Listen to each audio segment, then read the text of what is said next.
अर्जुन के जाने के बाद रैना की जिंदगी जैसे ठहर सी गई थी। दिन गुजरते थे, लेकिन उसके लिए सब कुछ एक जैसा था। खालीपन, अकेलापन और दिल में वो सवाल कि काश उसने उस दिन अर्जुन को छोड़ा ना होता।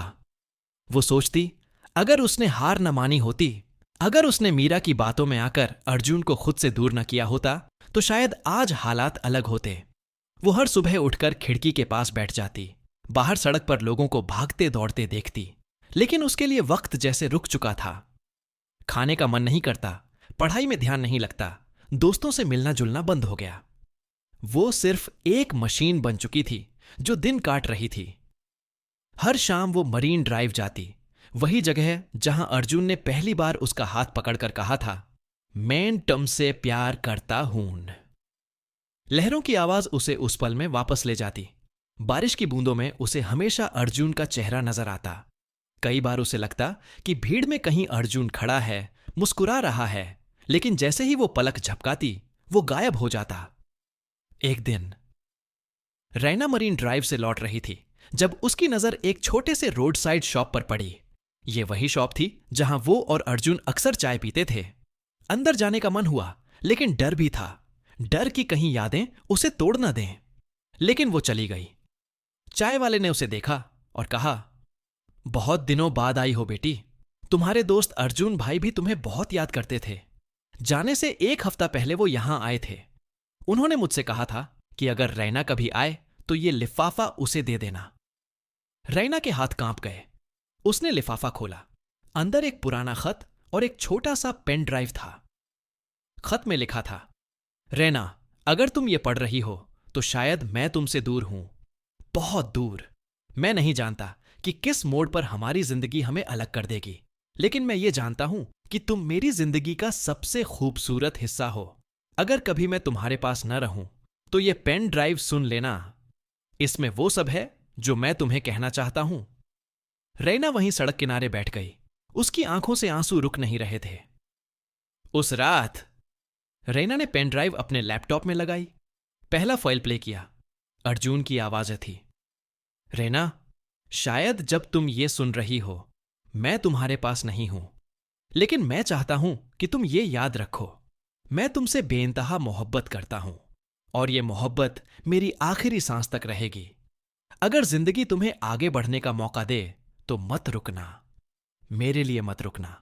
खुश रहना, क्योंकि तुम्हारी मुस्कान ही मेरी सबसे बड़ी जीत है। हर रिकॉर्डिंग में अर्जुन के अलग अलग पल थे। कभी वो उसे छेड़ रहा था, कभी उसके लिए गाना गा रहा था, कभी उसके साथ अपनी फ्यूचर की प्लान्स बता रहा था। रैना रात भर सुनती रही, रोती रही। कुछ हफ्ते बाद रैना ने फैसला किया कि वो अर्जुन के गांव जाएगी, आखिरी बार उस हवेली को देखने, उस टेरेस को महसूस करने जहां उन्होंने अपने सपने बुने थे। गांव पहुंचते ही उसकी आंखें नम हो गईं।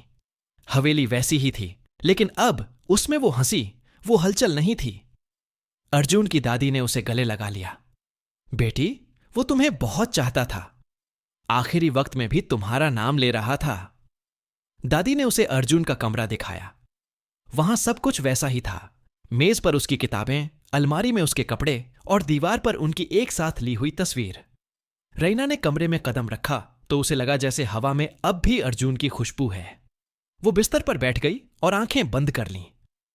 और तभी उसे लगा किसी ने उसके कंधे पर हाथ रखा। उसने आंखें खोली। अर्जुन सामने खड़ा था, वही मुस्कान, वही आंखें। अर्जुन, रैना की आवाज कांप गई। श्श, कुछ मत कहो, अर्जुन ने कहा। मैं बस तुमसे मिलने आया हूं, आखिरी बार। रैना की आंखों से आंसू बहने लगे। तुमने मुझे क्यों छोड़ा? मैं तुम्हारे बिना नहीं जी पा रही। अर्जुन ने उसका चेहरा थाम लिया। मैंने तुम्हें कभी नहीं छोड़ा रैना, मैं हमेशा तुम्हारे साथ हूं, बस तुम देख नहीं पा रही। उसने रैना का हाथ अपने दिल पर रखा। जब भी तुम्हारा दिल धड़केगा समझना मैं वहीं हूं, लेकिन अब तुम्हें आगे बढ़ना होगा, मेरे लिए। रैना रोते हुए बोली, नहीं, मैं नहीं कर सकती। अर्जुन ने हल्के से मुस्कुराकर कहा, तुम करोगी, क्योंकि यह मोहब्बत का सफर तुम्हारे बिना अधूरा है, इसे तुम आगे बढ़ाओगी। इतना कहकर अर्जुन धीरे धीरे धुंध में खो गया। सुबह रैना उठी तो उसने खुद को अर्जुन के कमरे के बिस्तर पर लेटे पाया। वो रात सच थी या सपना, उसे नहीं पता, लेकिन उसके दिल में अब एक अजीब सी शांति थी, जैसे अर्जुन ने सच में उसे अलविदा कह दिया हो और उसे जीने का हौसला दे दिया हो। वो गांव से लौट आई, लेकिन इस बार उसका चेहरा थोड़ा बदल चुका था। उसकी आंखों में अब भी आंसू थे, लेकिन साथ ही एक चमक भी थी, अर्जुन की यादों को आगे बढ़ाने की चमक।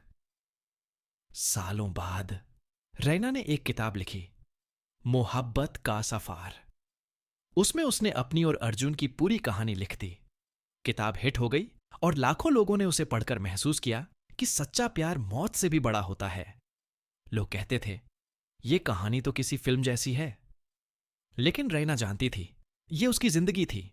हर बार जब बारिश होती, वो खिड़की के पास बैठकर अर्जुन की रिकॉर्डिंग सुनती, मुस्कुराती और कहती, हमारा सफर खत्म नहीं हुआ, बस एक नए मोड़ पर चला गया है।